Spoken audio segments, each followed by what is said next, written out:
Écho d'ici, écho d'ailleurs, le grand invité de l'économie RFI Jeune Afrique, Aurélie Mbida, Bruno Faure. Bonjour à tous et bienvenue au rendez-vous de notre grand invité de l'économie RFI Jeune Afrique. Aurélie Mbida est à mes côtés comme à chaque fois. Bonjour Aurélie. Bonjour Bruno, bonjour à tous. Pour questionner une personnalité qui fait l'actualité de ce continent en plein mouvement, une Afrique qui, malgré quelques freins, se développe, communique avec le reste du monde et communique avec elle-même.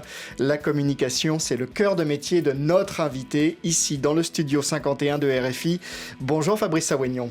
Bonjour Bruno, bonjour Aurélie. Ravi de vous accueillir, vous êtes le fondateur et patron du groupe Voodoo, 25 années d'existence en Côte d'Ivoire et en Afrique de l'Ouest, chiffre d'affaires 15 milliards de francs CFA, l'équivalent de 22 millions d'euros, rien que pour Voodoo.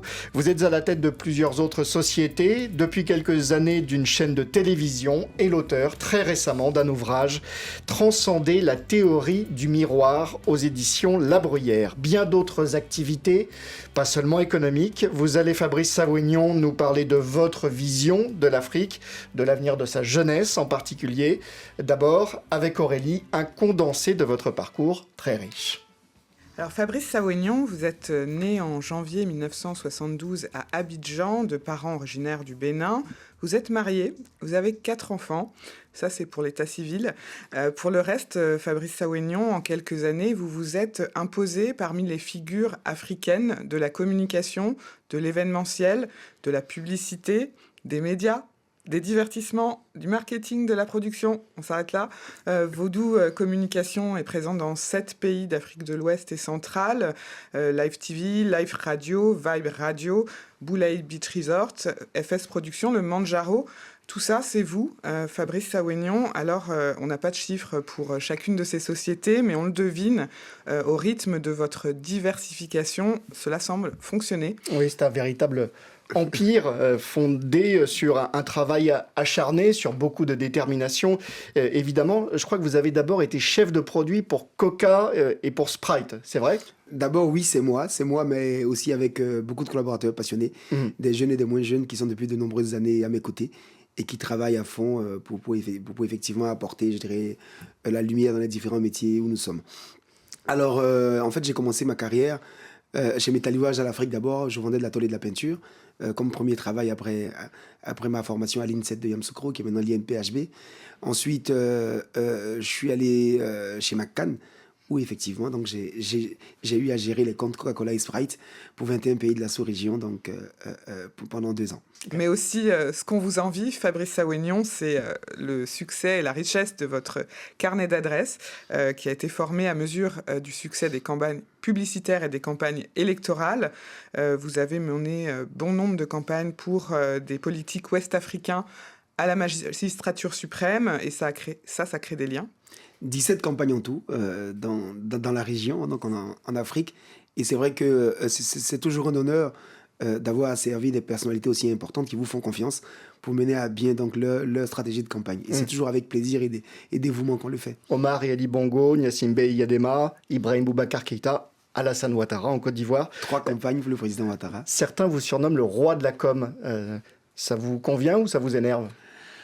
Ni l'un ni l'autre. On va dire que je suis très heureux du parcours qu'on a eu depuis de nombreuses années et des résultats qu'on a eus. Mais j'insiste toujours pour le dire, moi je ne crois pas en un individu tout seul trop fort qui est Superman, Spider-Man. Je crois vraiment en une équipe, en des personnes qui sont ensemble et qui travaillent ensemble. Donc, et en plus, ça n'a pas toujours marché, c'est pas non plus du 100%. Absolument, hein. Comme dans la vie, hein, c'est jamais 100%, mais on est à quoi, 95%, c'est pas mal. Alors Fabrice Sawénion, vous avez été de multiples fois distingué, récompensé, officier dans l'Ordre national en 2015, ou en décembre dernier, vous avez été commandeur dans l'Ordre du mérite de la communication. Vous vous retrouvez revers de la médaille, curieusement accusé sur les réseaux sociaux d'avoir subtilisé des urnes lors des municipales de 2018. Votre personnalité, votre influence, Fabrice Sawénion, attire souvent, mais dérange aussi parfois. En tout cas, et au vu de votre exposition, elle ne laisse pas indifférent. et c'est notamment pour ces dernières raisons qu'on comprend que vous avez souhaité élargir votre tableau de chasse. Le parti présidentiel en Côte d'Ivoire a en effet choisi de vous faire 2 fois confiance en vous désignant candidat du RHDP à la mairie du Plateau. Le Plateau d'Abidjan, c'est là que vous avez grandi avec votre maman, alors secrétaire et un beau-père cheminot. Vos sympathisants vous surnomment d'ailleurs le fils du plateau. Kirikou, le fils du plateau. Oui. Pourquoi Kirikou? Parce que Kirikou, il est petit, mais il est très fort. Ok. Il est vaillant. Vaillant, voilà. Mais ce plateau, justement, de l'époque de votre enfance, dans les années 70-80, a bien changé. Avant, il y avait une vraie vie de quartier, des commerces, des habitations. Maintenant, c'est un quartier d'affaires, des bureaux et des bureaux. Voilà, C'était mieux avant. Cette volonté de se présenter, c'est justement pour retrouver ce plateau d'avant. Écoutez, c'est toujours très douloureux de dire c'était mieux avant, parce que théoriquement, on devrait avancer, et on devrait être mieux maintenant.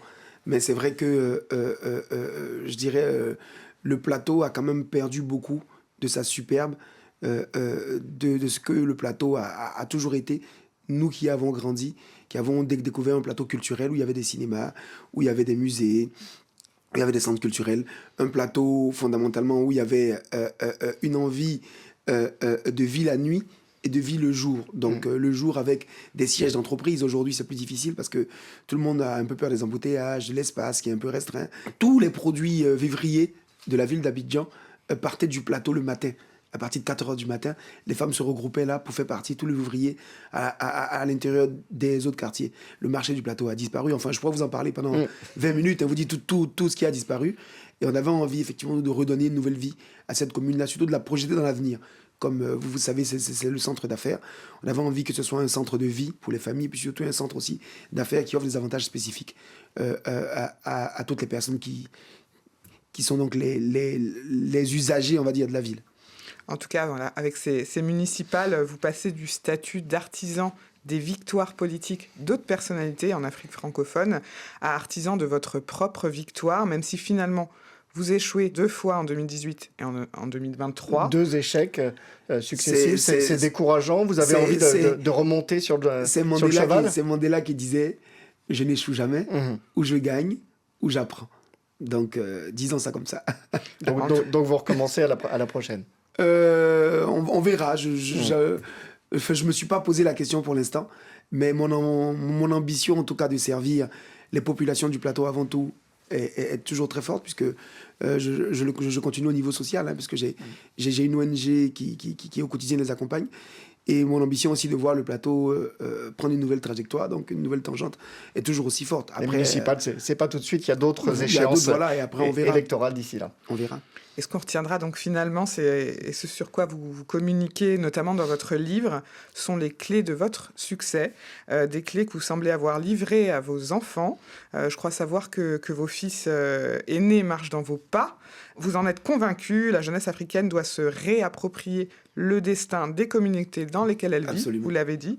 En tout cas, vous la faites rêver, cette jeunesse, et à l'image de ce que vous avez accompli dans les médias avec Live TV et vos locaux ultra modernes, ultra beaux, vous leur montrez qu'on peut réussir à ce point. Fabrice Sawénion, homme d'influence, au pluriel, de multiples cordes à son arc, est le grand invité de l'économie RFI Jeune Afrique. Entretien à voir en vidéo sur notre chaîne YouTube, à lire en toutes lettres sur le site de Jeune Afrique, jeuneafrique.com. Vos partages, vos commentaires sur nos réseaux sociaux, Facebook, Twitter, Instagram, TikTok. Bonne émission à toutes et à tous.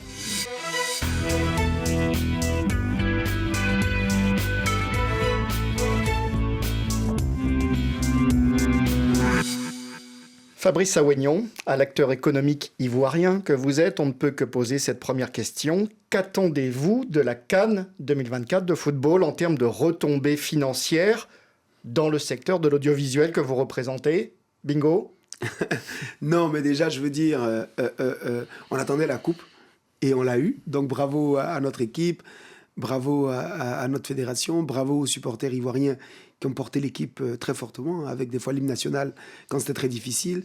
Bravo aux autorités de notre pays, donc au COCAN, qui a super bien organisé ce tournoi qui reste le plus beau, et surtout au président de la République, qui a mis tous les moyens qu'il fallait pour pouvoir faire de cette fête-là une vraie réussite.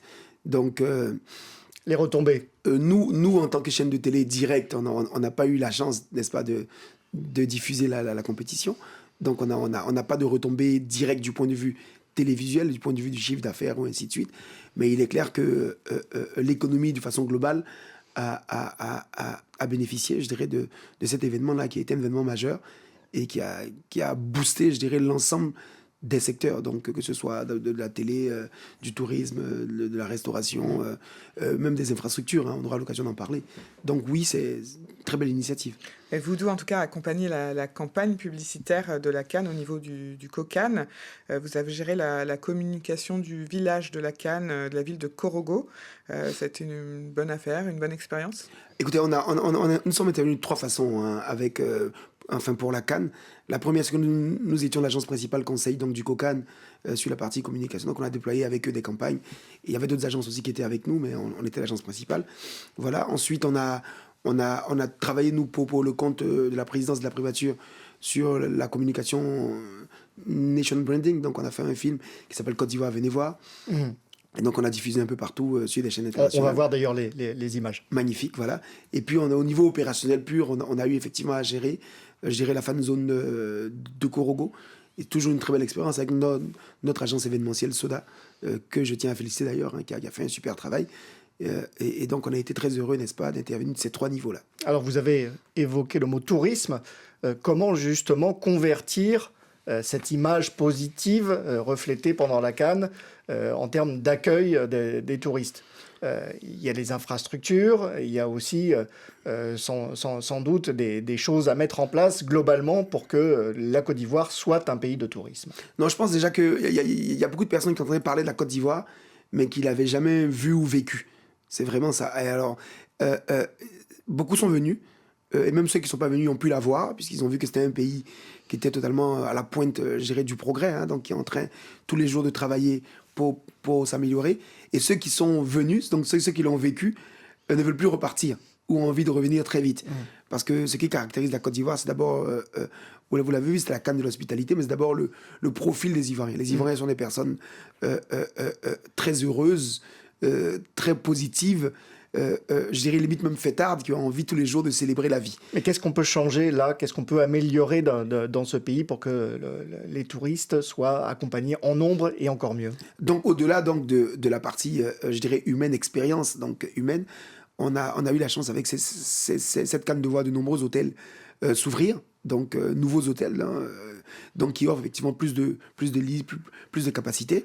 On a surtout aussi eu des développements spécifiques faits par l'État, donc sur des constructions complémentaires qui aident donc je dirais, à améliorer la couverture, enfin en tout cas l'offre touristique, donc l'offre d'accueil. Et donc je pense que de ce point de vue-là, nous sommes sur la bonne voie. Mais il faut continuer à faire des routes pour aller dans les régions ivoiriennes? Absolument. D'ailleurs, si vous connaissez bien la Côte d'Ivoire, vous saurez que d'ailleurs le président Ouattara, on a un petit surnom pour lui parce que c'est celui qui a construit le plus de routes de tout temps. Et donc, on espère qu'il va continuer encore plus fort et doter dans la Côte d'Ivoire d'infrastructures qui vont permettre effectivement d'être... C'est effectivement plus facile aujourd'hui d'aller vers le nord. Et pas que. Mais après, il y a effectivement d'autres zones encore à desservir. Non, pas que le nord, parce que si vous prenez... Là, on vient d'ouvrir donc l'autoroute qui va à San Pedro. Donc la côte est desservie, le nord est desservi. Vous avez l'autoroute donc, de Bassam qui a été inaugurée il y a quelques années, mais là, il y a l'autoroute qui va à Signy dorénavant. Donc c'est 2 fois 2 voies, ça fait 4 voies. Donc ça va aller jusqu'à Boisseau, ensuite aller jusqu'à la frontière. Donc il y a une vraie... politique, je dirais, de construction. On peut aller plus facilement à Bengourou aujourd'hui. Enfin, je pourrais vous citer toutes les routes qui sont faites, hein, mais c'est pas juste la voie du Nord. Hein, c'est vraiment une couverture absolue de l'ensemble du pays. Et ça, c'est juste à féliciter, quoi. Alors, si on reste encore un peu sur cette Canne, vous êtes un ami personnel du président de la Fédération ivoirienne de football, Idriss Diallo. Est-ce que c'est vous qui lui avez conseillé de mettre Emers Faé sur le bord des éléphants? Écoutez, je suis très heureux d'être... Comme on dit chez nous en Côte d'Ivoire et en Afrique, le petit frère, on va dire, d'Idriss Diallo, puisque c'est comme ça que je l'appelle grand frère, parce que c'est quelqu'un que j'apprécie beaucoup et qui est un peu plus âgé que moi, et par signe de respect en Afrique, on dit grand frère au petit frère. Voilà. Et Et non, j'ai pas la possibilité, en tout cas technique. Je connais pas assez le football et j'ai pas la capacité de conseil dans le football. Donc je pense qu'il a fait des choix.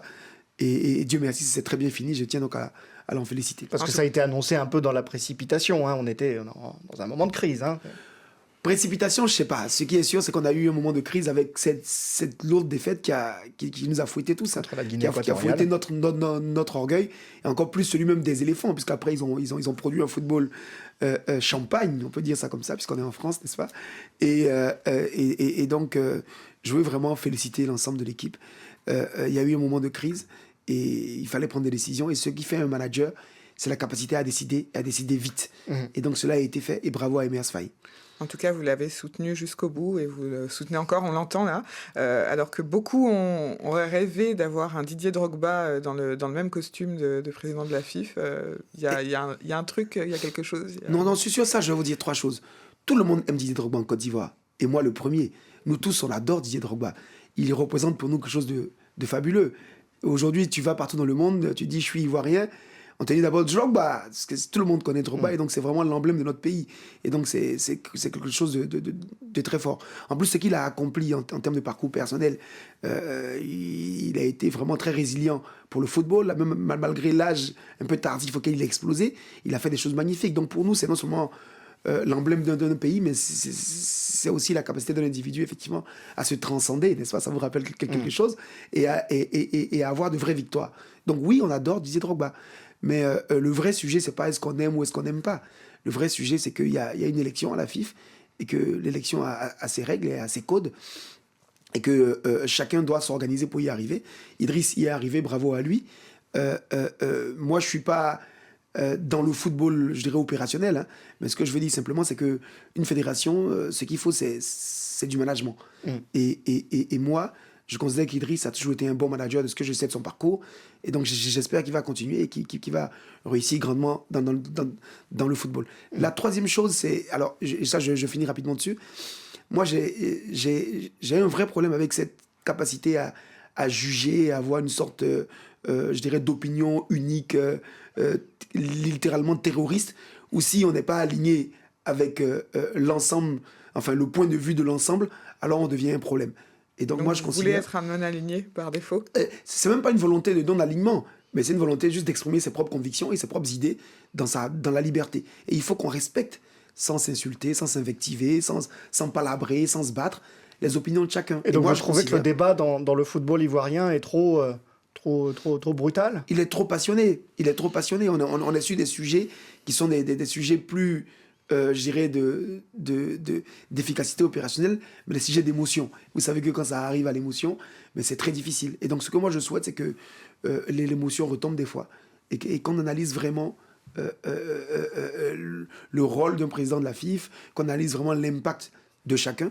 Et je suis sûr que la Côte d'Ivoire ne peut que bénéficier de l'expertise, en tout cas de l'expérience de personnes comme Drogba ou comme Idriss. Alors, le football, vous n'êtes pas spécialiste, mais le football, c'est quand même de la com. Absolument. Organiser un événement comme celui-là, c'est aussi de la communication. La gestion de la billetterie a été très critiquée.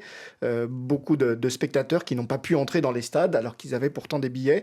Est-ce que vous trouvez que la communication du COCAN a été bonne? Non, c'est pas un sujet de communication. Et ce n'est pas un sujet COCAN à la base. À la base, c'est un sujet CAF.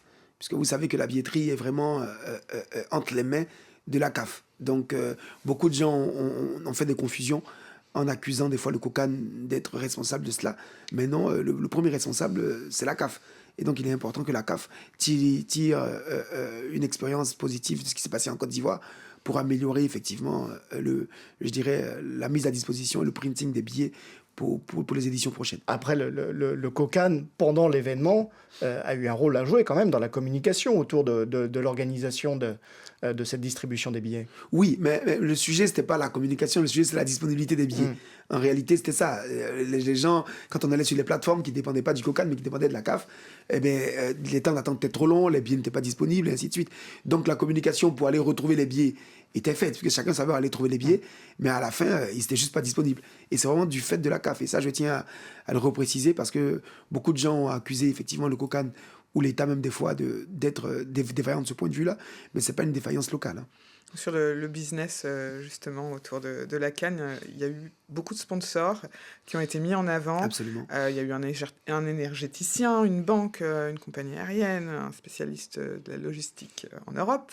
Les événements sportifs africains, maintenant, ils se vendent, ils savent mieux communiquer. C'est quoi votre opinion ? Je pense déjà que... là, je vais féliciter la CAF aussi, parce que la CAF a fait quand même un travail magnifique avec la Coupe d'Afrique des Nations, qui est aujourd'hui je dirais un événement qui attire au plus haut point l'ensemble des annonceurs. Et donc oui, ça a été un événement important. Et vous savez que le football en Afrique, c'est vraiment la passion des peuples, hein. Et donc, vous avez vu, c'est plus seulement les hommes, c'est plus seulement les jeunes, c'est aussi les femmes, et ainsi de suite. Et donc, c'est vraiment très, très fort. Et donc, oui, la CAF a amélioré, je dirais, la structuration même de l'événement. Et oui, la brand Coupe d'Afrique des Nations est mieux portée. Et donc, naturellement, elle attire plus. La marque. La marque, voilà. C'est vrai que je l'ai dit en anglais, c'est vrai.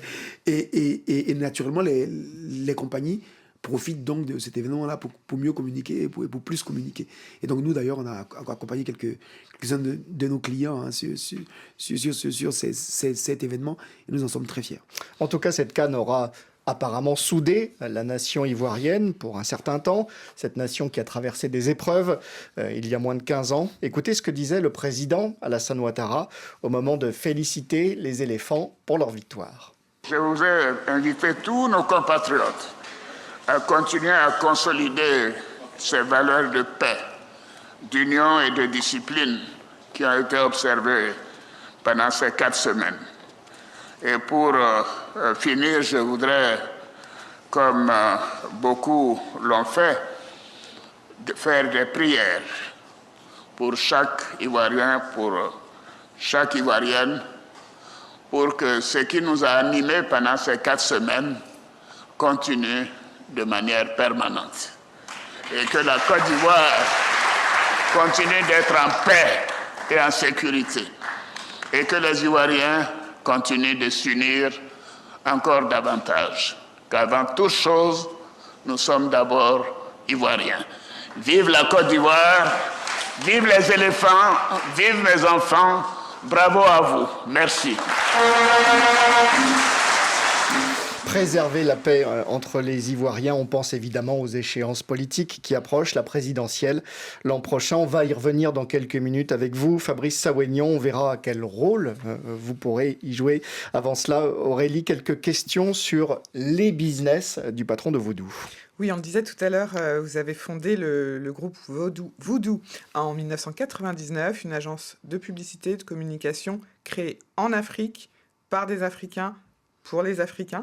Le paysage a-t-il changé en 25 ans en Côte d'Ivoire et puis de manière générale en Afrique de l'Ouest ? Alors, vous savez, quand je créais Voodoo en 99, en juin 99, je tiens d'ailleurs à remercier Arnaud Ndété, qui a été mon premier partenaire financier, qui m'a accompagné dans cette aventure, à remercier aussi Félix Odonou, qui est mon associé, qui est aujourd'hui le numéro 2 du groupe et qui travaille avec moi au quotidien. Vous savez, quand on s'est lancé, il n'y avait quasiment pas d'agence africaine à proprement parler. On avait des grandes agences, hein, comme Akan, comme Ogilvy, comme Yugon Rubicam et consorts qui effectivement étaient très fortes au niveau local. Et nous, on s'est lancé en disant on va créer une agence qui soit une agence africaine portée par les Africains avec des idées, une stratégie fortement inspirée de notre univers africain. Et donc, on s'est lancé en juin 99. Très rapidement, on est devenu numéro 1. Et on l'a toujours été depuis de nombreuses années, donc on est encore 25 ans après.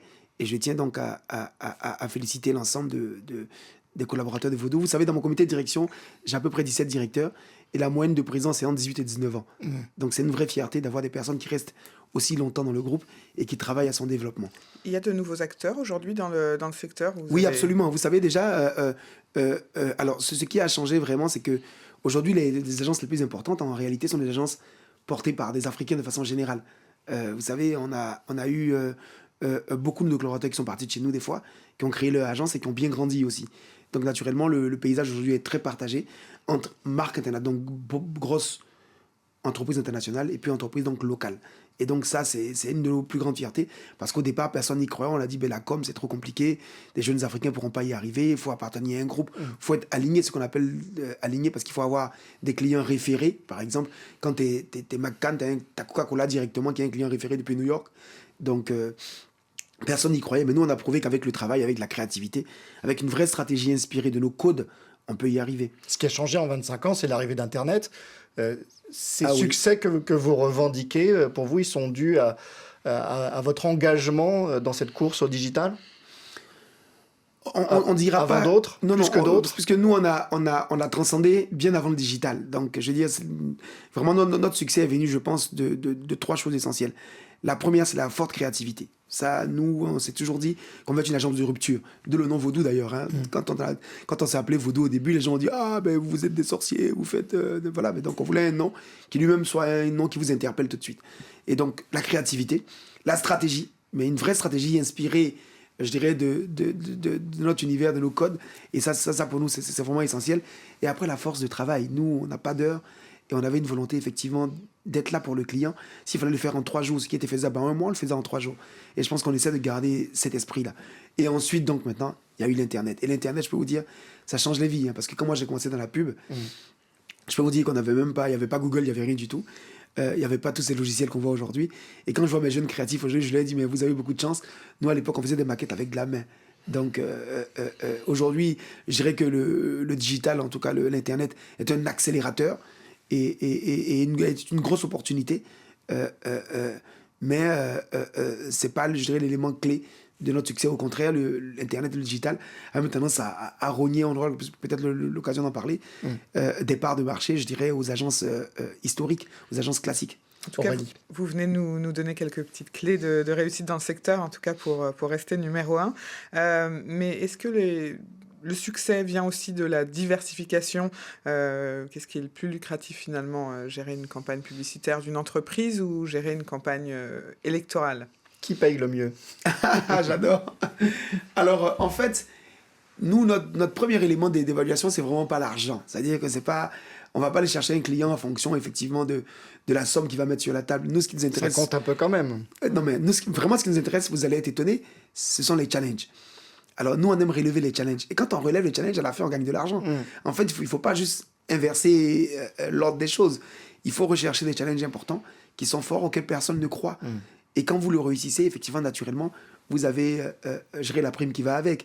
Mais si vous cherchez d'abord de l'argent, eh bien, vous faites fausse route. Donc oui, travailler avec des clients, je dirais, des marques, des entreprises marketing, c'est très fouillé, c'est très structuré, c'est très négocié au niveau des coûts.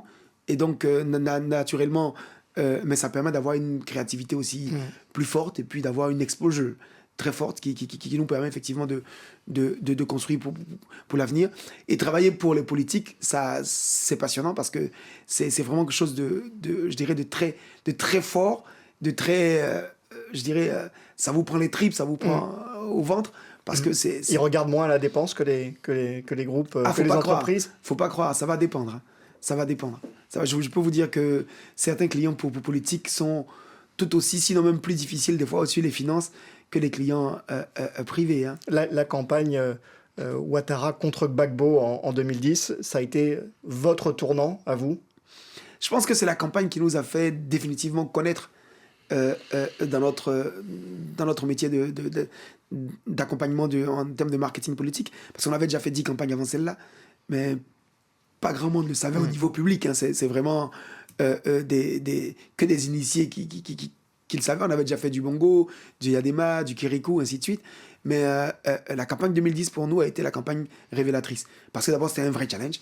Il fallait construire, je dirais, un discours, un positionnement en face, effectivement, d'un politique qui était très fort à l'époque, qui était Gbagbo, dans une situation très difficile aussi en Côte d'Ivoire. Pour le pays, oui. Donc, c'était une campagne qui était très scrutée, qui était très attendue.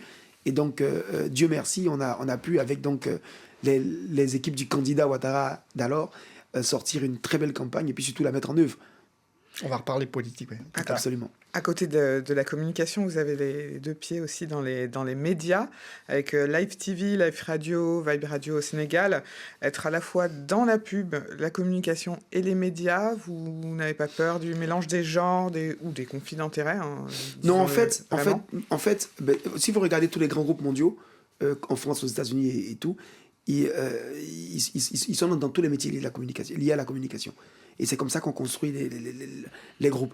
Donc nous, on n'a rien inventé. Hein. Donc on a décidé donc d'être aussi présent dans des métiers qui partent effectivement de l'agence de pub à l'agence d'événementiel, l'agence digitale et consorts, à l'instar de tous les grands groupes mondiaux. Après, nous, notre stratégie repose vraiment sur 2 piliers essentiels pour que vous compreniez bien. On a un pilier communication, donc tous les métiers de la communication, et un pilier divertissement. Donc des métiers du divertissement, que ce soit quand vous verrez nos événements, vous verrez notre chaîne de télé, vous verrez l'hôtellerie, et ainsi de suite.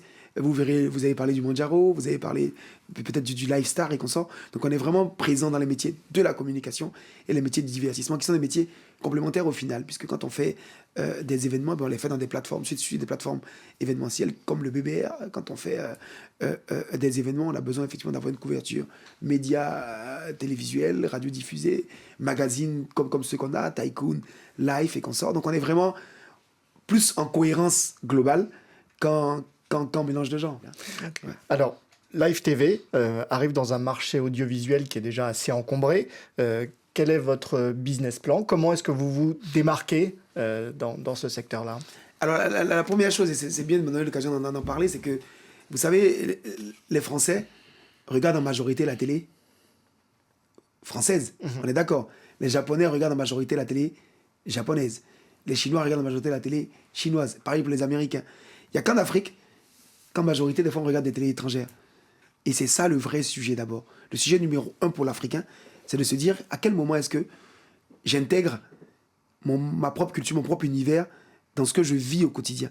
Et donc, Live TV vient dire, nous, on fait une télé pour les Africains, avec des Africains, aux normes internationales. Pour pouvoir offrir aux spectateurs africains une télé qui leur ressemble et qui soit moderne, qui soit... Donc avec des contenus locaux? Absolument, absolument. Vous verrez, chez Live TV, vous verrez jamais de films, de séries brésiliennes, mexicaines, turques et consorts. Impossible. Parce qu'on a envie de valoriser les talents locaux, on a envie de valoriser les réalisateurs, les acteurs, les habilleurs, les maquilleurs, tout ce que vous voulez. Donc on va se lancer dans la production locale et on va offrir... Il y a assez de contenu du coup, si vous n'êtes pas obligé d'aller sur les marchés internationaux pour acheter des séries et c'est ça notre gros sujet, c'est que ça coûte donc beaucoup d'argent, ça coûte très cher donc de faire beaucoup de contenu au niveau local. Et c'est pour ça qu'on est tout le temps, nous, un peu sur la corde raide au niveau financier, je peux vous dire. Autant on a un succès d'audience, autant la chaîne est très appréciée, autant on a besoin effectivement d'aide, parce qu'on est tout le temps, alors je vous lis tous les jours, sur la corde raide. Mais on tient cette position. Vous avez parlé de ce qui se fait ailleurs. Dans Live TV, vous êtes associé au patron de M6, Nicolas de Taverneau. Quel regard vous portez sur ces grands patrons de presse occidentaux qui souvent grandissent, font des acquisitions, alors que le secteur de la presse est globalement plutôt en difficulté? Non, alors moi déjà je tiens à remercier Nicolas de Taverneau parce que c'est vraiment quelqu'un d'exceptionnel. Hein. Vous savez, moi je l'ai rencontré, je ne le connaissais pas, c'est un ami qui m'a dit, écoute, tu veux rencontrer Nicolas de Taverneau, je peux t'organiser un rendez-vous. Je l'ai vu, je lui ai parlé du projet qu'on portait pour la Côte d'Ivoire et pour l'Afrique. Ça n'a pas duré 1 heure. Hein. Il m'a dit, écoute, l'idée me plaît. J'y vais, j'étais dans l'avion avec 2 jours après, j'étais dans l'avion avec deux de ses collaborateurs pour aller évaluer le marché. 1 mois après, on avait signé. Donc aujourd'hui, nous, quand on a créé cette chaîne de télé, on voulait avoir un industriel du métier, quelqu'un de capé dans le métier pour nous accompagner, pour nous éviter les erreurs de débutants. Et donc M6 a gentiment accepté de nous accompagner grâce à Nicolas Taverneau. Ils sont donc à 10,6% dans notre tour de table, donc ils sont un partenaire important pour nous en termes de conseils, en termes d'accompagnement, et on est très heureux de les avoir. Après, il est sûr que la presse, du point de vue papier, est en train de mourir. Hein. C'est pas seulement en Côte d'Ivoire, c'est pas seulement en France, c'est un peu partout. Il y a de vraies alternatives à trouver, et je pense que le digital offre quelques possibilités, même si l'immédiateté, la rapidité aujourd'hui d'Internet est un frein important finalement à certains autres développements, parce qu'on a beaucoup d'informations gratuites, et donc les gens ont un peu de mal à aller payer une information qui va être disponible peut-être à un temps un peu plus décalé. C'est quoi justement les modèles que vous réservez pour vos magazines? On a parlé de Life Magazine ou encore de Tycoon. Vu que on fait le constat de la presse écrite qui est en train de mourir, qu'est-ce que vous voulez impulser pour continuer à être présent sur ce secteur? Alors moi, je pense que le développement digital vraiment a bouleversé les habitudes fondamentalement. Et je dirais tous les développements apportés par l'Internet de façon générale et les réseaux sociaux, que ce soit Instagram, Facebook, enfin tous les autres, ont vraiment, je dirais, ont transformé le mode comment dire, le mode de consommation des jeunes maintenant. Vous savez, nous, à notre époque, on lisait des livres et ainsi de suite, on lisait des magazines. Les jeunes aujourd'hui, ils lisent très peu de livres, ils lisent très peu de magazines. Ils sont plutôt dans la vidéo. Donc, ils ont une tendance à aller rechercher des vidéos, en plus des vidéos courtes. Donc, ils ne vont pas rester sur des vidéos très longues. Donc, je pense que fondamentalement, l'une des pistes pour les presses, ça va être de faire un peu plus de vidéos. Ça va être plus d'offrir de nouveaux produits qui soient digitaux, pas seulement de lecture, mais qui soient aussi de l'audio, qui soient aussi de la vidéo, pour aider effectivement à aller un peu plus vite. C'est une vraie piste qu'il faut étudier. Quand on regarde Brut, c'est pas encore un succès par exemple financier, mais ça reste quand même un succès au niveau de sa capacité. Ils sont pas encore rentables. Ils sont pas encore rentables, je tiens à le préciser, c'est vrai. Ils pourraient le devenir effectivement. Ils pourront le devenir. Voilà. Fabrice Saoignon, patron de Voodoo et d'autres groupes, notamment dans l'audiovisuel, et le grand invité de l'économie RFI Jeune Afrique. On vous a demandé un choix musical. Voici la dernière chanson de Kif No Beat. C'est comment? On écoute, on en parle juste après.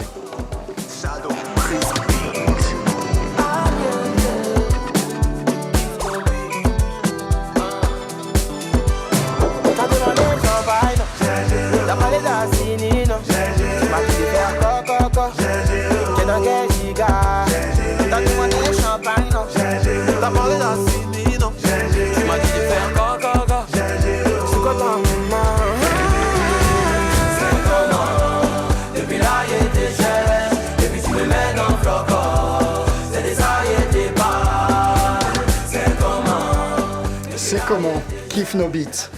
Fabrice Saoignon, pourquoi cette chanson? Non, en fait, vous savez, moi, je suis un éternel jeune.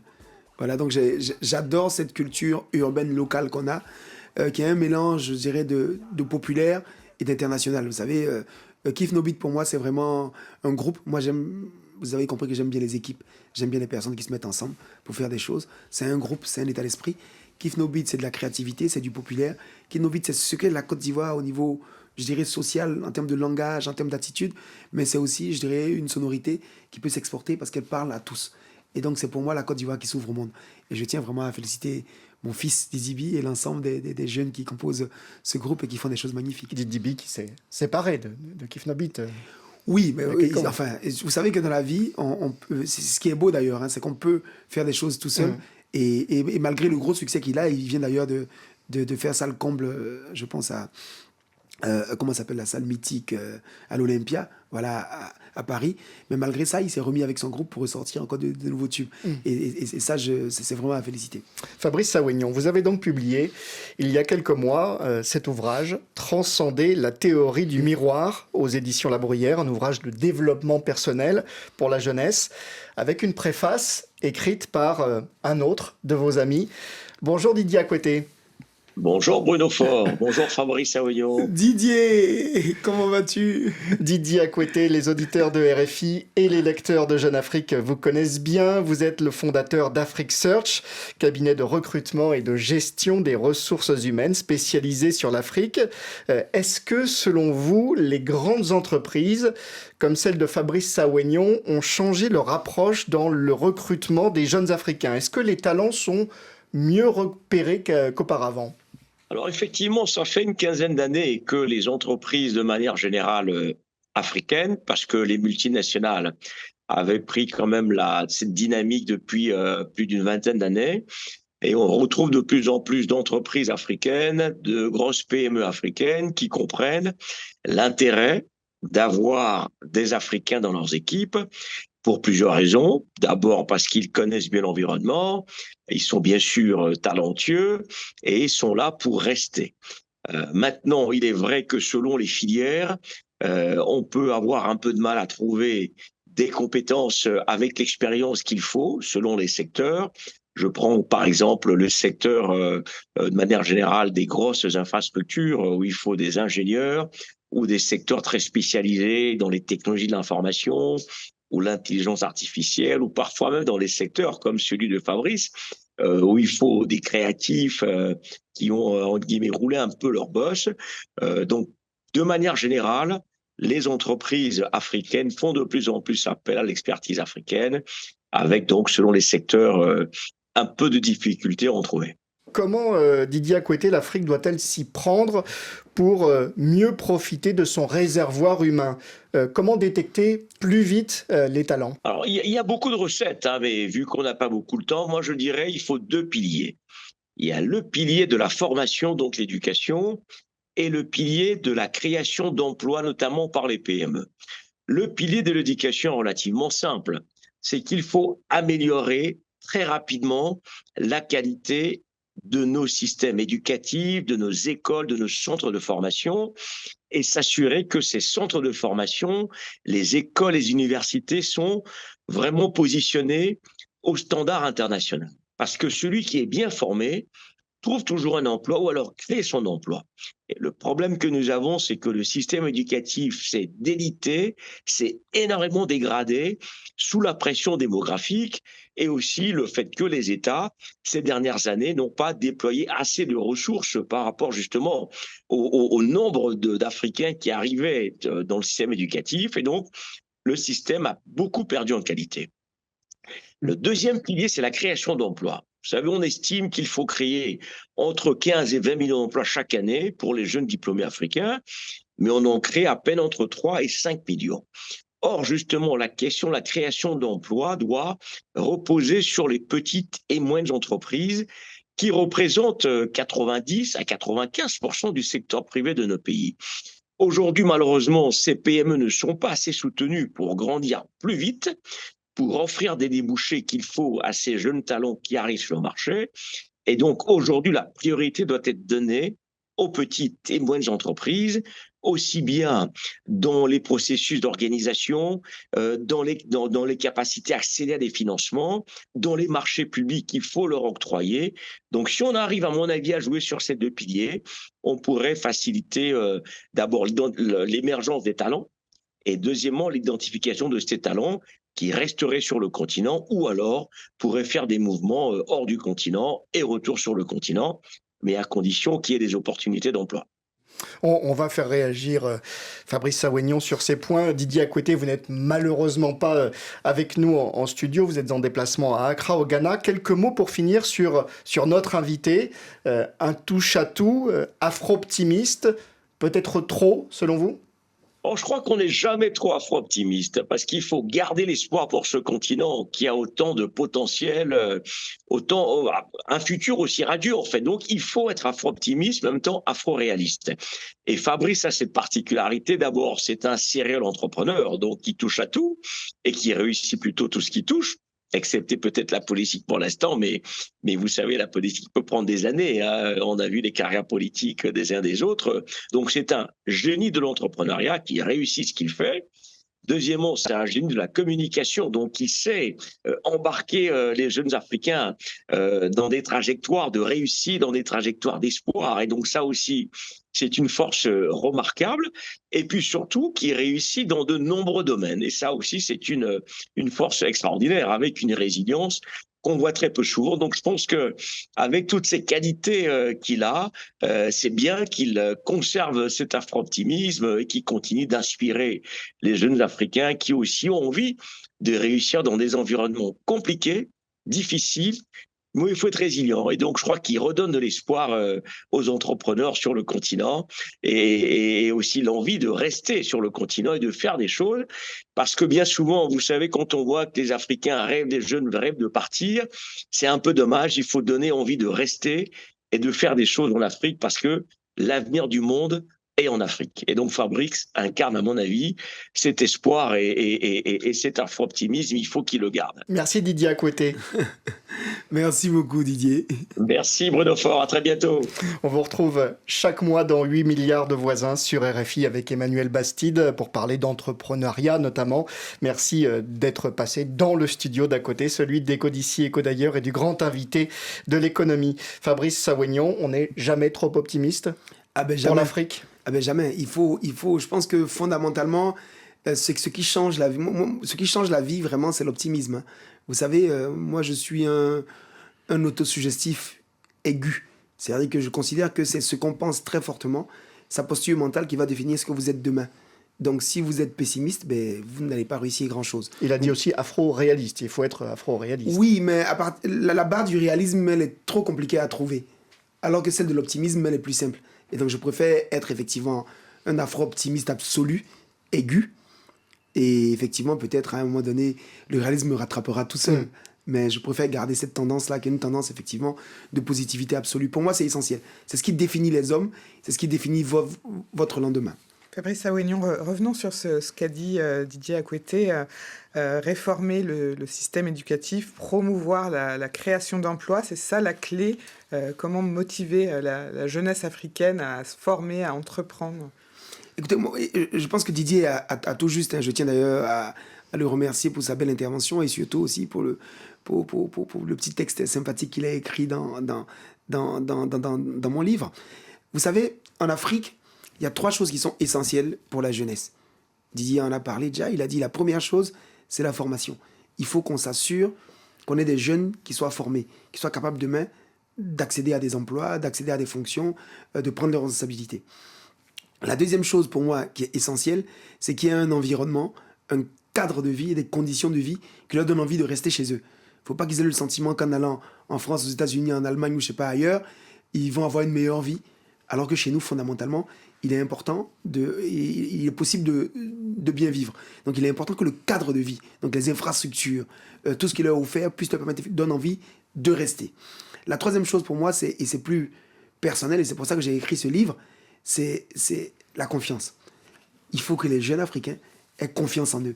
Et ça, effectivement, c'est pas de la formation simplement scolaire, ce n'est pas du cadre de vie, mais ça part du fond de soi. D'ailleurs, vous faites vous-même des séances de motivation avec des jeunes Africains pour détecter les jeunes talents. Absolument, et c'est ce que je veux. Moi, ce qu'on appelle la legacy en anglais, hein, donc c'est l'héritage, voilà. J'ai envie que demain, on se souvienne que, à mon niveau, en tout cas à notre niveau, on a essayé d'aider les jeunes à avoir confiance en eux.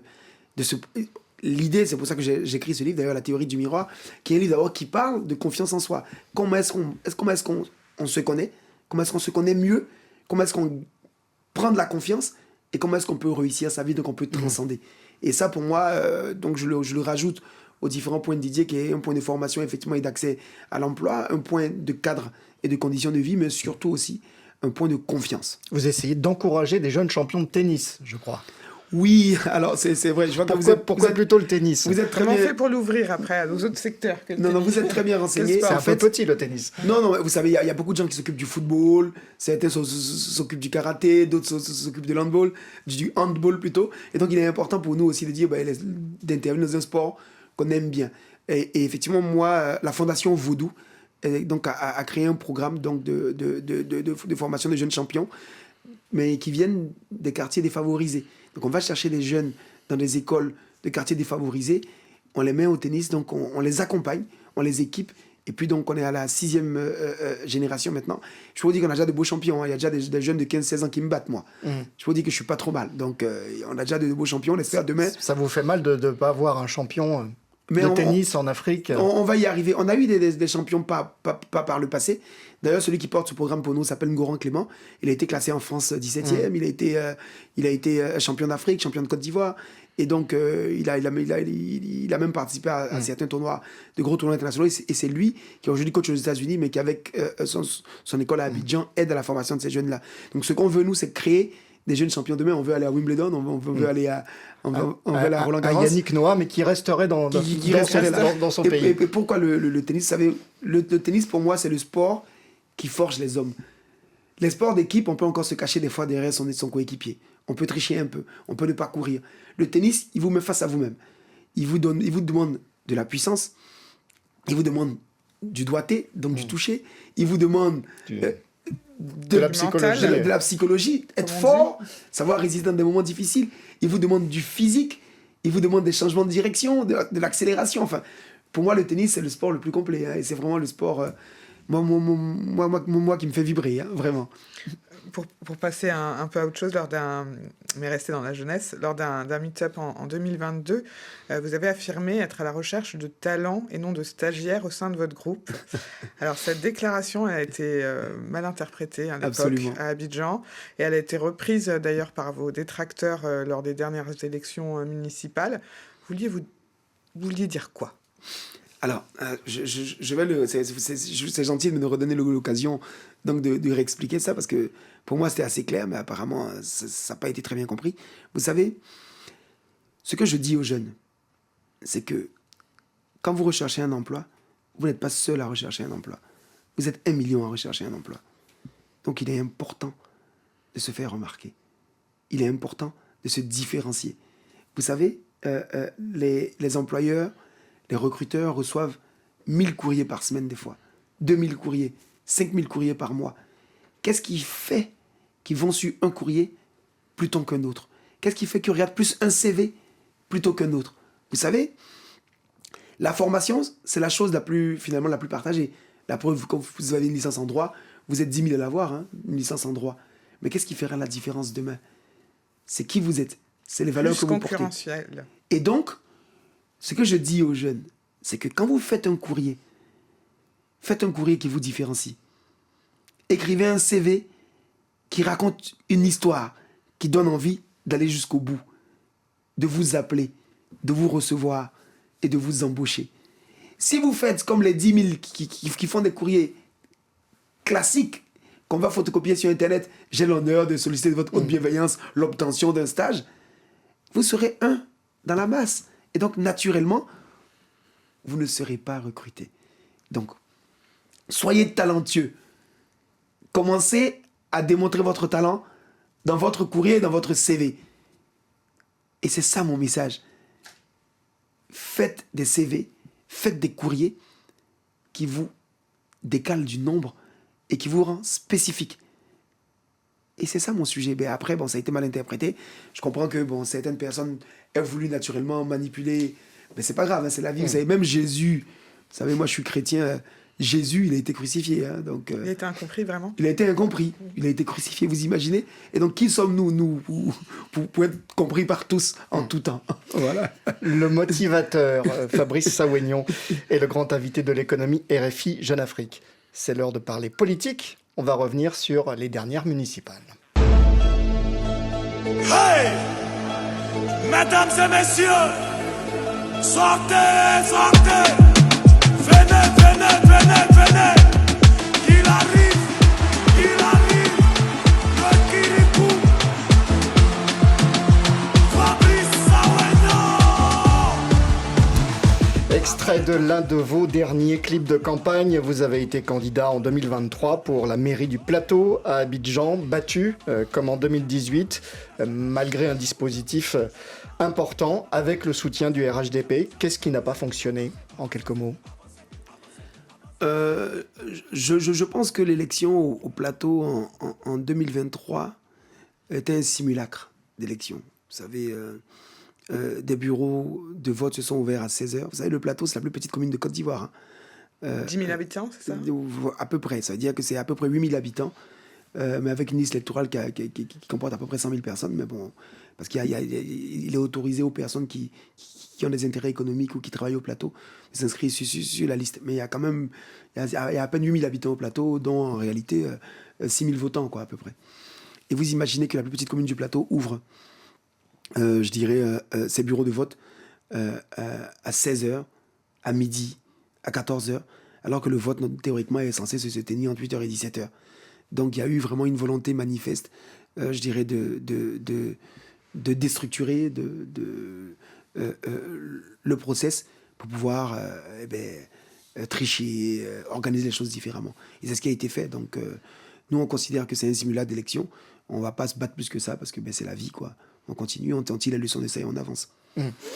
Fabrice Saoignon, comment est-ce que vous abordez le débat politique national avant la présidentielle de l'an prochain. Tout le monde se demande bien sûr si Alassane Ouattara sera candidat. Alors, c'est quoi votre question? Et vous demandez Comment vous abordez, vous, effectivement, son choix à lui, puisque vous lui parlez directement à l'oreille? Écoutez, le choix lui appartient. Donc, c'est le président de la République qui va décider de ce qu'il a envie de faire. Mais si moi, j'avais un conseil, ou si j'avais, en tout cas, un souhait, je dirais, plutôt qu'un conseil, parce que c'est plus un souhait, c'est que le président soit candidat. Vous savez, le président Ouattara a profondément transformer la Côte d'Ivoire. C'est pas seulement au niveau infrastructurel. Hein. Vous savez, on avait perdu même la stabilité, la paix. Le président Ouattara a ramené la paix et la stabilité qui sont le préalable à tout développement. Le président Ouattara a fait passer l'électricité en Côte d'Ivoire d'un taux de couverture d'à peu près 33-34% en 2011, aujourd'hui à plus de 85%. Et si on compte les populations couvertes, on est à 95%. Donc, vous imaginez l'accès à l'électricité. Pareil pour l'eau. Enfin, on pourrait citer beaucoup de choses. Les infrastructures, j'en parle même pas parce que c'est tellement vu et su, le nombre de ponts, d'écoles, de stades maintenant, parce qu'on a des stades de niveau mondial. A dit même le président de la FIFA qui espère que la Côte d'Ivoire organisera la Coupe du Monde dans les 15 prochaines années. Vous imaginez? Donc, on a vraiment un président qui a profondément changé notre pays.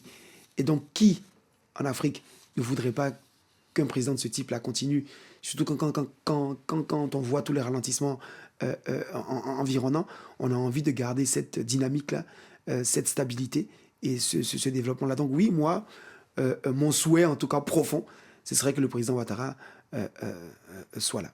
Vous l'avez dit tout à l'heure, vous avez contribué et participé aux 3 campagnes d'Alassane Ouattara, dont la victorieuse en 2020. Est-ce que vous êtes prêt à recommencer? Est-ce que vous êtes prêt à changer de chapelle quand on regarde... Changer de chapelle, jamais, oui. Jamais. Vous savez, on pense à Tidiane Thiam, au PDCI. Non, moi, aussi, je crois fortement au président Ouattara. Vous savez, moi, je crois aux personnes qui ont une vision. Je crois aux personnes qui non seulement ont une vision, mais qui la mettent en œuvre. Et je peux vous dire que quand j'ai commencé à travailler pour le président Ouattara, quand j'ai eu la chance d'être choisi, puisqu'il y a eu une compétition en 2008 pour faire sa campagne, on avait vu tous ces projets, on se disait, est-ce qu'il va y arriver? Mais quelques années seulement après, on est tous très fiers d'avoir contribué en tout cas à le faire élire. Il me rappelle, vous savez, ce qu'a été pour Singapour, Lee Kuan Yew, hein, vous savez, cette capacité à transformer le pays fondamentalement. Après, non, je ne changerai pas de chapelle. Moi, je suis un pro Ouattara. S'il me fait confiance encore une fois, je serai le premier à faire sa campagne. Je serai très heureux de la faire. Donc, je suis à sa disposition. À votre avis, quand est-ce qu'il va annoncer son choix? Je ne sais vraiment pas. Ça lui appartient. Après, vous parlez de Tidiane Thiam, c'est aussi une fierté nationale. Hein. C'est quelqu'un qui a eu un parcours scolaire, un parcours professionnel qui donne envie à beaucoup. Après, il a fait aujourd'hui le choix de la politique, mais on verra. Il ferait un bon président aussi? Je ne sais pas. Je ne le connais pas suffisamment pour le dire. Je ne sais pas. L'avenir nous dira si jamais il y arrive. Quelle est la recette d'une bonne campagne électorale pour gagner une présidentielle dans le monde d'aujourd'hui? Pas dans celui d'il y a 20 ou 25 ans. Qu'est-ce qui a changé? Est-ce que les réseaux sociaux sont devenus vraiment la clé? Non, avant d'arriver à ça reste encore tous les canaux de communication. Mais avant ça, il faut d'abord avoir un candidat. Il faut avoir quelqu'un qui a une histoire, quelqu'un qui a une légitimité. Donc c'est vraiment un parcours et une légitimité. Et je pense que ça ne changera jamais. Il faut que vous ayez un parcours que les gens apprécient et que vous ayez une sorte de légitimité à revendiquer. Bien sûr. Mais capacité. Donc en termes de technique de communication, qu'est-ce qui fait la différence? La deuxième chose, et j'en viens vite, je sais qu'on va aller vite, la deuxième chose, d'avoir un vrai programme, un programme qui tienne compte effectivement de l'aspiration des gens et surtout d'avoir la capacité de le mettre en œuvre. Donc c'est aussi un élément lié à votre personnalité. Et la troisième maintenant, c'est de mener une très belle campagne. Donc d'avoir la capacité de couvrir l'ensemble du territoire, de parler à toutes les cibles, et puis surtout donc d'avoir une vraie stratégie de com, donc d'aller chercher les jeunes là où ils sont.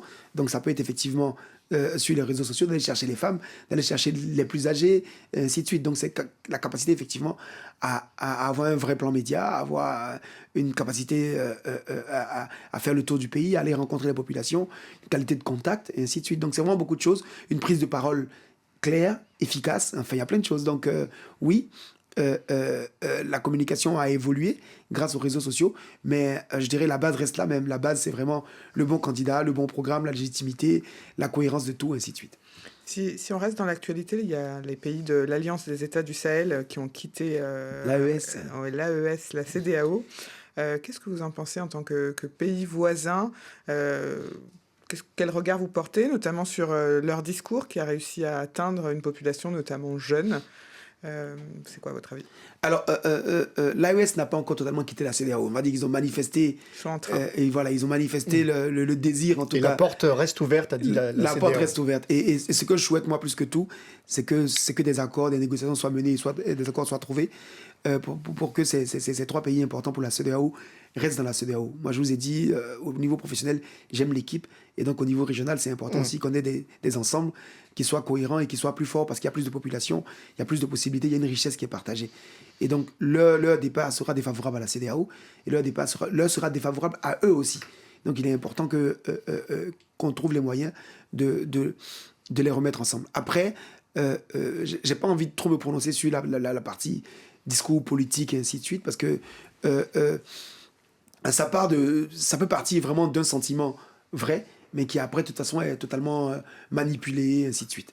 Le sentiment vrai, c'est qu'il faut qu'à un moment donné, effectivement, l'Afrique trouve sa propre voie. C'est super important que l'Afrique ait la capacité de s'autodéfinir et de profiter de ses richesses. Ça, c'est essentiel. Donc, on ne peut pas dénier ça à notre continent, à nos populations. Et puis, de l'autre côté, il ne faut pas en jouer. Il ne faut pas manipuler. Il ne faut pas grossir les choses. Et ça ne sert à rien de partir d'un tuteur pour aller chez un autre tuteur. Donc, où on est libre, où on ne l'est pas. Donc, il y a des sujets de cohérence, des fois, qui doivent être mieux abordés, on dira ça comme ça. En tant qu'homme de communication, quand un gouvernement coupe Internet dans une situation instable, on a vu ça assez récemment au Sénégal, est-ce que vous comprenez ou est-ce qu'en tant que spécialiste de la com, ça vous gêne? Alors, c'est une question qui est très difficile. Parce que d'un côté, nous sommes tous pour les libertés, hein, que ce soit de communication, des réseaux, ainsi de suite. Mais de l'autre, il peut y avoir un issue national security qui doit durer vraiment un temps très court. S'il y a un sujet sécuritaire nationale qui nécessite que l'État puisse de façon ponctuelle, mais je parle là en termes d'heures, je ne dis pas en termes de jours, de semaines ou ainsi de suite, oui, ça peut arriver. Je pense que ça peut arriver, mais ce n'est pas souhaitable. Donc moi, je suis pour la liberté absolue, donc je considère qu'effectivement, cette liberté-là est essentielle pour l'épanouissement des populations. Fabrice Sawagnon, vous êtes aussi un homme de cinéma. Vous avez votre studio de production et vous avez produit votre premier film.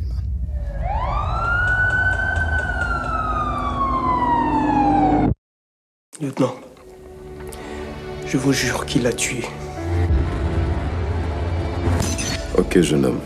Viens nous voir quand tu auras les preuves de ce que tu as. Non, lieutenant! Je vous dis qu'il a tué, c'est à vous de le prouver! Viens, jeune homme. C'est à vous, lieutenant! Lève-toi. Comment osez-vous dormir la nuit? C'est dur, c'est dur. Jusqu'au bout, réalisé par Hyacinthe Hounsou, inspiré de votre propre vie, c'est ça? Exactement. Vous savez, la première fille que j'ai aimée, qui s'appelait Sonia, j'avais 17 ans, elle avait 16 ans, elle est morte dans des conditions très difficiles de suicide, a priori. Mais suicide violent, hein, tombé du toit d'un immeuble, et ainsi de suite. Enfin, d'un étage. Et donc, je m'étais promis, très jeune, de lui rendre hommage. Elle s'appelait Sonia Katuka, paix à son âme. Et donc, ce film-là, pour moi, a été un moment de libération et d'hommage. Donc, c'est un film qui raconte cette histoire d'amour entre deux jeunes. Et puis, donc, sa fin tragique. Difficile d'enchaîner là-dessus sur Ouais, l'industrie, l'industrie du cinéma et de la production audiovisuelle en Côte d'Ivoire. Est-ce que vous pensez que la Côte d'Ivoire, sur ce secteur-là, se développe assez vite ou pas? Qu'est-ce qu'il faudrait? Alors, et d'ailleurs, je veux dire bravo à Hyacinthe, qui était le réalisateur du film, qui a été vraiment absolument top. Je veux préciser qu'au-delà de ce film, on a produit beaucoup de séries télé, dont une qui a cartonné récemment qui s'appelle Maquisard. Avant ça, on avait fait Isabelle, ainsi de suite. En Côte d'Ivoire, aujourd'hui, il y a une vraie volonté d'accélérer le développement des productions locales.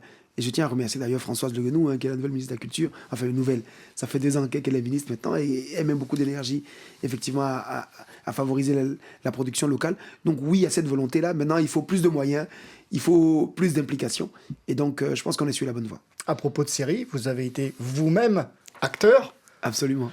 Vous jouiez le rôle d'un élu. D'un maire. Qui célèbre un mariage. Voilà. Une vie est heureuse quand elle commence par l'amour. L'amour rapproche, l'amour unit. Votre amour nous a menés à ce grand jour. Vous avez décidé de prendre un engagement l'un envers l'autre, avec le cœur. Il n'a pas fait dans la dentelle, hein? Non, non, non. Déplacer le maire titulaire lui-même. Ah, ça? L'amour, c'est aussi des épreuves. Et c'est dans ces moments... Le maire Fabrice Sawagnon, il y a un peu d'autodérision. Oui, alors vous savez, Connie Touré, qui est la plus belle et la plus grande animatrice de notre pays, télévisuelle, a produit cette série. Elle m'a dit, boss, est-ce que tu pourrais, s'il te plaît, qui travaille avec moi donc à la FTV, elle m'a dit, est-ce que tu pourrais faire le maire? Alors moi, j'ai adoré l'idée parce que, bon, comme j'ai toujours voulu être maire du plateau, que j'y arrive pas, et ben la vie, c'est ça. Hein. Il faut savoir rire des choses, il faut savoir être léger sur certains sujets. Et donc, c'est prouvé que la vie continue malgré tout, quoi. Mère ou pas mère, on peut l'être dans un film, on peut l'être dans la vie, mais on est toujours heureux de vivre, d'être en santé et de faire des projets qui nous passionnent. Donc, vous ne ferez pas de carrière d'acteur, c'était une opportunité. Ah non, pas du tout. Je me sens pas du tout acteur. Par contre, je suis producteur et ça, c'est pour Connie, par amitié, que j'ai souhaité faire ça. Et ça me faisait sourire aussi de jouer le rôle du maire. Avant de se quitter, Fabrice Sawagnon, on vous a aussi demandé de sélectionner un extrait d'un discours historique. Et vous avez choisi Barack Obama en 2008, avant son élection, discours célèbre, A More Perfect Union, une nation plus que parfaite, discours sur la race et la religion aux États-Unis. I'm the son of a black man from Kenya and a white woman from Kansas. I was raised with the help of a white grandfather who survived a depression to serve in Patton's army during World War II, and a white grandmother who worked on a bomber assembly line at Fort Leavenworth while he was overseas. I've gone to some of the best schools in America, and I've lived in one of the world's poorest nations. I am married to a black American who carries within her the blood of slaves and slave owners, an inheritance we pass on to our 2 precious daughters. I have brothers, sisters, nieces, nephews, uncles, and cousins of every race and every hue, scattered across 3 continents, and for as long as I live, I will never forget that in no other country on earth is my story even possible.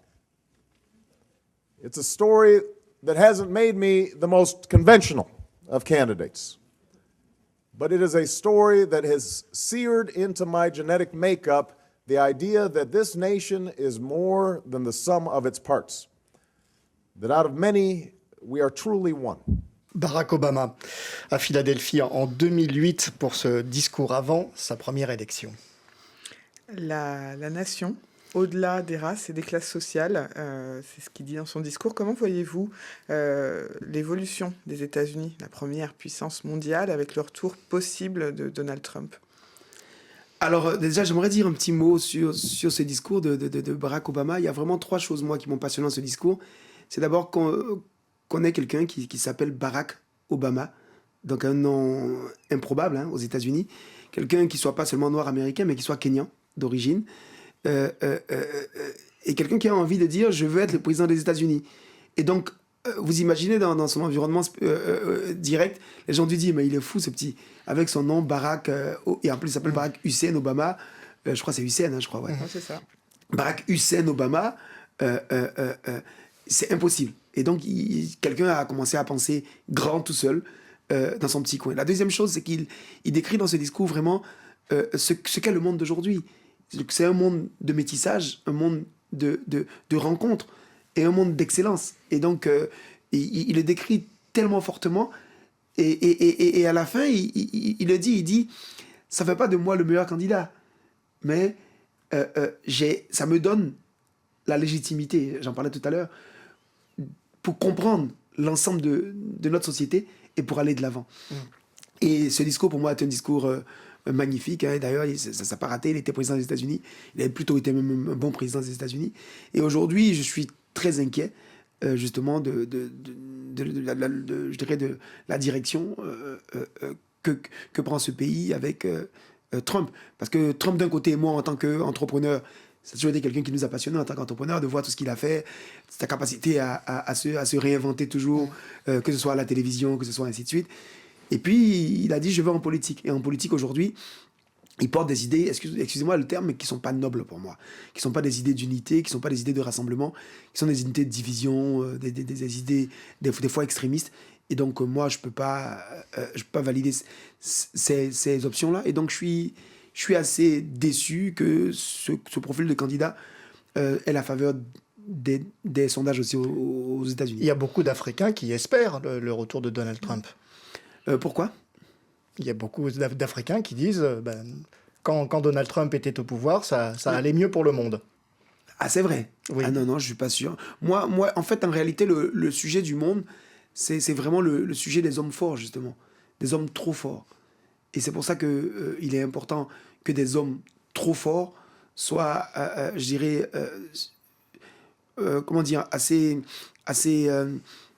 soient encadrés par des institutions beaucoup plus fortes.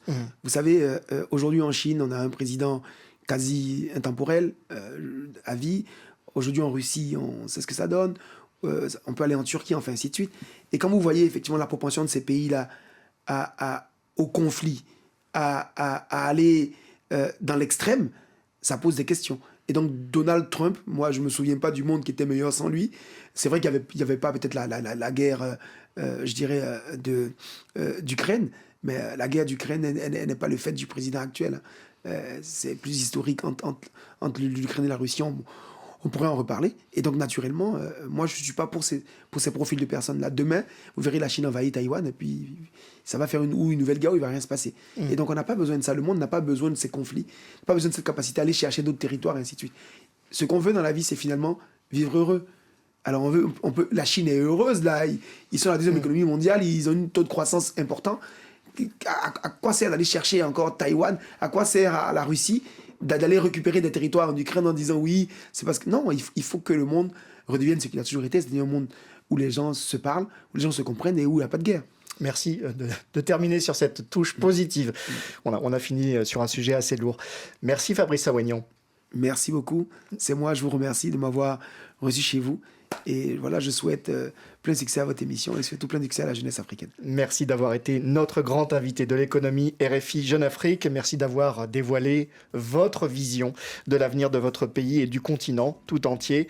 Merci Aurélie. Merci Bruno. Merci à Guillaume Munier, à Yann Bourdela, à Salimata Koné, à Fatoumata Diallo, à Christelle Jeanne pour les photos. Cette émission à voir en vidéo sur notre chaîne YouTube. Les meilleurs passages à lire sur jeuneafrique.com. Vos partages, vos commentaires sur nos réseaux sociaux, Facebook, Twitter, Instagram, TikTok. Restez connectés sur RFI et jeuneafrique.com. Bonne journée, bonne soirée, portez-vous bien.